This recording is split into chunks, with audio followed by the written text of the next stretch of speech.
Welcome in, everybody. This is your self-care staffing for Friday, June 26, 2020. I am Lou Pascal. I'm the school social worker in the Manchester City Schools in Manchester, Tennessee. I'm here to remind you that you are your most important client. If you don't find a way to treat yourself that way, life will find a way to prompt you, and it probably won't be pretty. In order to complete that sentence, you are your most important blank. You can use whatever word applies to your situation. So you are your most important family member. You are your most important patient. You are your most important client. Whatever word applies to your situation that reminds you to put yourself at the top of your list. Today, I want to talk about standard self-care suggestions that I wish I had taken those suggestions years ago. So some of the ones that you always hear when you're thinking about self-care are things like journaling, meditation, making sure you get plenty of water, making sure you get plenty of sleep, making sure that your nutrition is very healthy. So those are the ones that I wish, especially journaling, meditation, and my water intake. Those are the ones that I wish I had really made a priority years and years and years ago. And I can tell you kind of how I have implemented a couple of those. Journaling, I've talked before about the sort of method that I use, and it comes from the book by Melody Beatty. It's Make Miracles in 40 Days, and you just take 10 minutes in the morning and you can read the book, and I know it's available at libraries and on audio books, and it's a very good, I've listened to it and read it several times. It's a good method that works for me. And it's you take 10 minutes in the morning and you journal, and you start with the prompt, today I'm thankful / grateful for / that. And a lot of people think it's like a gratitude list, and I guess it sort of is, but you're also saying things that seem negative, but you're saying that you're grateful for them. And you don't have to say you're grateful for anything that is traumatic. It's up to you to say what you are grateful for, but it's sort of, the premise is exhibiting gratitude in all situations. So I've been doing that for several years. I really like it. And when you look back over the journaling that you've done, it's amazing how when you show gratitude for things, your life starts to change. So that is the journaling method that I use that I really find benefits me. Water intake, we've talked about this many times. If you are thirsty, if you feel physically thirsty, you probably are in the beginning stages of dehydration. We've talked many times about what dehydration can do to your body, especially in the case of elderly people. Dehydration can wreak havoc.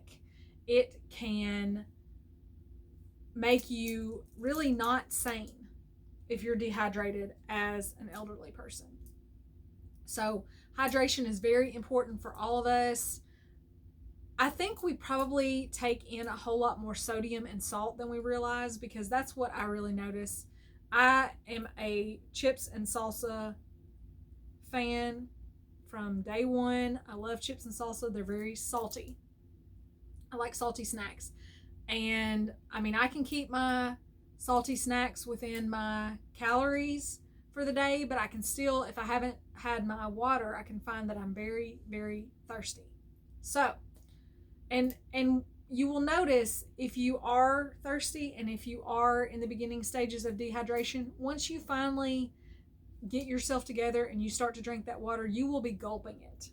So I wish that I had implemented these things years and years and years ago. A good journaling practice and being sure that my water intake was sufficient. So, your self-care check-in question for today: what stops you from implementing self-care suggestions that you know would make you feel better? What stops you from implementing self-care suggestions that you know would make you feel better? So I'm going to answer this in regard to meditation. When I thought about meditation in the past, I could always think of something else that needed to be done. I had heard that meditation was good for years and years, and I had heard all of the reasons why it was great, and I wanted those things in my life. I even felt a little bit hypocritical talking to people about self-care because meditation would always come up and I wasn't doing it.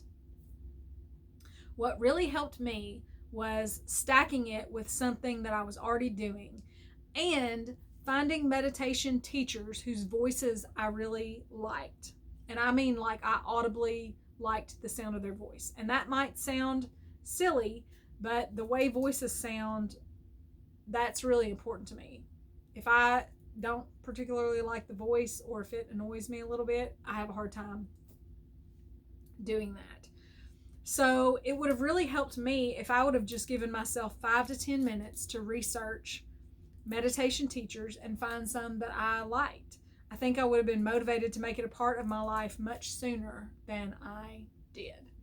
So the way that I got into it finally was when I did a list of some things that I wanted to accomplish. I put meditation on the list, and I looked into the Insight Timer app, and I found some meditations that I liked, and I think I wanted to do like 5 days in a row, or maybe not even in a row. I wanted to do 5 days.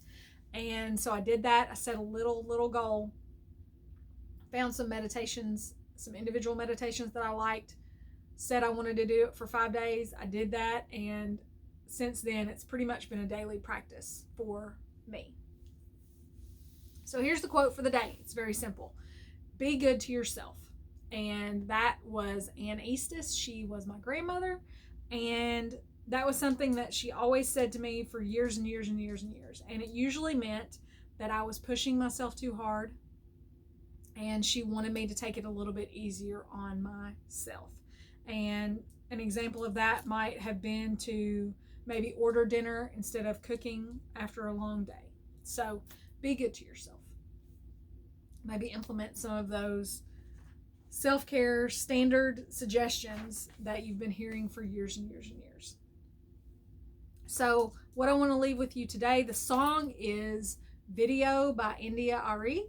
And I think one of the things that she is talking about in this song is just basically self-acceptance, her own self-acceptance after years and years and years and years of trying to be something that she wasn't. She finally was able to implement that into her life. The video is going to be Alexis Ohanian, and he is the founder of Reddit. I don't know if you all know about Reddit. Lots of people do, but it also sort of seems like an underground thing still. But Reddit it's an online news source, I think, for a lot of people.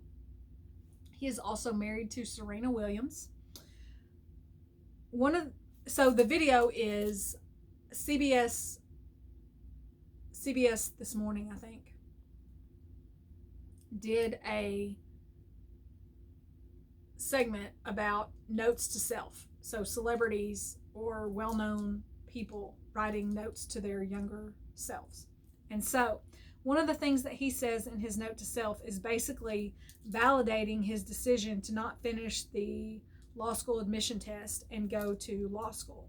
So sometimes self-care is choosing to do something or not do something that doesn't make sense to anyone else, but is really in our best interest. So one of those standard self-care things, I think, is trusting your intuition, trusting your gut. So his said not to finish the LSAT and not to go to law school, and it turns out that he did something very, very successful. He could have been a successful lawyer, but he had a different path, and so that decision turned out okay. So in the description, I will leave these links for you. Also in the description, you can find the link to my Teachers Pay Teacher store. There is a self-care menu there that has 100 ideas for self-care. That's a free download. There is also a self-care plan that has some journal prompts with it if you need a plan. Please subscribe so that you will be aware of when I publish content about self-care. If all hearts and minds are clear, I will see you all next week.